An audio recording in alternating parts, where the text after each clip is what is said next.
હર હર મહાદેવ ને જય શ્રી રામ બધાને સ્વાગત છે આપ સૌનું મારા નવા વ્લોગમાં। કમ્પ્લીટ થઈને નીકળી ગયા આપણે મિલનભાઈ ચૌહાણને મળવા સોડવદરા એના વર્મી કમ્પોસ્ટ ખાતર અને બીજી એની ખેતીની જાણકારી માટે। આપણે પહોંચી ગયા એની વાડીએ અને એકદમ ગાઢ જંગલ જેવું લાગે છે, તો આગળ જઈએ અને આપણે એની ખેતી વિશે માહિતી લઈએ।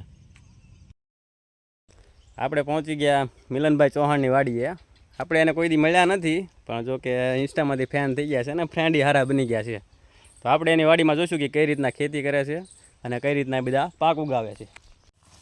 તો કંટોલાની ખેતી પણ જો આ રીતે મસ્ત રીતે કરે છે, ટેકનોલોજીનો પૂરેપૂરો ઉપયોગ કરે છે। જુઓ તો મિલનભાઈની વાડીમાં સફેદ ચંદન પણ છે અને એણે મગજ કેવો વાપર્યો, જો ચંદનની ઓળની વચ્ચે ચોળી વાવી દીધી અને એમાંય પાછા ગલકા કર્યા। ગલકા ચંદનના ઝાડ ઉપર ચડે આ રીતે આખું વ્હાઈટ ચંદન છે, આખી વ્હાઈટ ચંદનનું આમ જંગલ કહો ને તો એવું જ છે, એમ પૂરા 1 વીઘામાં છે।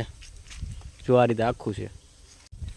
મિલનભાઈની વાડીએ ખલેલા પણ છે, જુઓ એકદમ મીઠા અને મધુરો પાછા પ્યોર આફ્રિકન અળસિયા છે। આપણે અહીંયા ઇન્ડિયામાં થાય ને કે આપણા ખેતરમાં ઘણા કહેતા છે અળસિયા છે, પણ આ અળસિયાની પ્રજાતિ આખી અલગ છે। જુઓ એરુનો કણો કહેવાય ને એની જેમ અળસિયા આવે અને પ્યોર અળસિયાનું ખાતર બનાવી। જો આમાં ધૂળને કંઈ મિક્સ નથી કરતા, કે જે અળસિયા જે પોષક તત્વો લે ને એ બધા તત્વો આમાં જોવા મળે। મેગ્નેશિયમ છે, નાઇટ્રોજન છે।